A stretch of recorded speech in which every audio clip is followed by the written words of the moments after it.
Selamat datang di channel Jinet, channel pembelajaran matematika, fisika, makro, dan Excel. Hari ini kita belajar tentang bagaimana mencari titik pusat massa atau titik pusat bidang pada segitiga. Nah, seperti ini, misalnya ini ada segitiga nih, titik pusatnya misalnya di sini, ini akan kita cari ya. Sehingga misalnya kalau dimensinya ini T tinggi ya, lalu di sini alasnya ini, atau dari sini ke sini, ya, A. Ya. Nah, kita coba mencari elemen-elemen kecil ya, ini misalnya A, B, C, dan seterusnya sampai N ya, tak terhingga lah. Lalu dari rumus sebelumnya, pada pelajaran bagaimana mencari pusat massa, kita sudah pelajari bahwa pusat dalam X ya, dalam X-nya sama dengan, ya ini jumlah AI XI dari 0 sampai N ya, dibagi AI luasnya ya. Nah, kalau di sini I-nya ini misalnya I1, I2, I3, I4, I5, dan seterusnya sampai ke sini ya. Jadi hasilnya nanti integral, ini ya, ini semua ini integral dari 0 sampai dengan N, AX, XX dibagi AX dari 0 sampai N ya.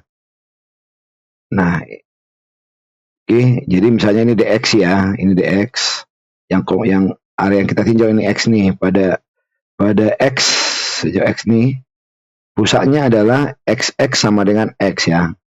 Ini. Karena ini kalau kita anggap ini kecil sekali DX ini, maka ini betul-betul di X ya. Jadi pusatnya yang merah ini di sini. Nah, pusatnya ini ya di sini juga ya. Ini pun pusatnya ini di sini. Ya.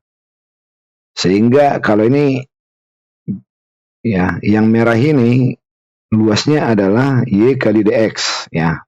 Di mana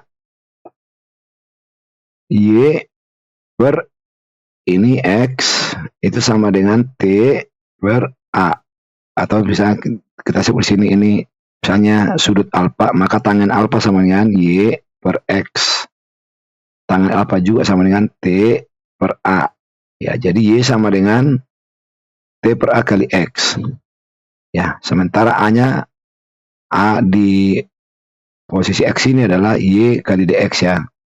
Jadi kalau kita masukkan ke sini ya, Y DX kali X, ini XX-nya kan X ya, AX sama dengan Y DX, dibagi AX-nya Y DX. Dari 0 sampai A, jadi dari ini terus sampai A. Ya. Ini hasilnya nanti menjadi seperti ini ya, kalau kita masukkan AX-nya ini ke dalam, ya. Jadi T per A, ini kita ganti jadi X ya, T per AX. Ini pun gitu, T per A, X. Jadi T per A per T per A ini bisa kita coret nanti.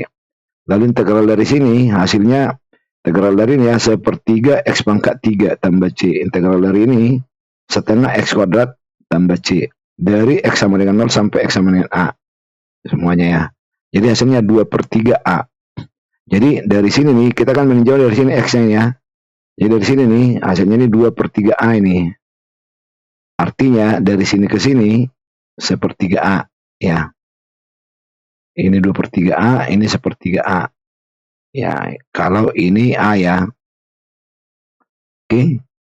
Dengan yang cara yang sama, kita mencari titik pusat arah Y, arah vertikal ya. Nah, rumusnya seperti ini, cuma ini YA, YB, YC. Nah, kita harus cari berapa Y-nya dari sini nih.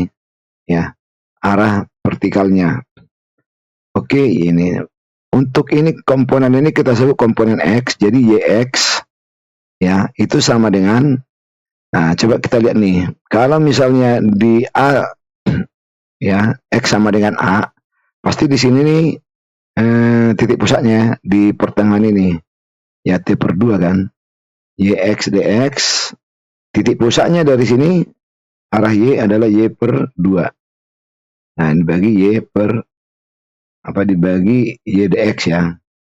Itu sama dengan nih, kalau kita ganti Y-nya kan ini ya. Ini T kuadrat per 2A kuadrat. Ya. Karena Y per 2 ini ada per 2-nya di sini. Jadi istilahnya ini Y kuadrat per 2 kan. Jadi Y kuadrat ini nih, T per A kuadrat per 2. Nah, yang di bawah ini T per A. Ini sama ya, seperti ini nih. X kuadrat DX, ini X DX. Kalau kita integralkan nih, ini kita bisa coret dulu ya T per A ya. Sehingga nanti T per A per 2. Kita integralkan sama seperti integral ini, hasilnya menjadi T per 3. Jadi artinya dari sini nih, ke arah atas, ya, ini T per 3. Jarak dari sini ke sini. Artinya dari sini ke sini adalah 2 per 3 T. Oke, sehingga kalau misalnya kita ringkaskan ini, ya, titik pusat segitiga adalah dari sisinya ini 2 per sepertiga, dari sisi ini sepertiga. Atau kalau dari sudut-sudut ini, sudut-sudut miringnya, ini 2 per 3, dari sudut miringnya ini ke sini 2 per 3. Kalau ini T, ini A. Ya, jadi ingat ya, sepertiga ininya ya, jarak dari sini ke sini sepertiga A, dari sini ke sini sepertiga T. Oke, semoga bermanfaat. Terima kasih.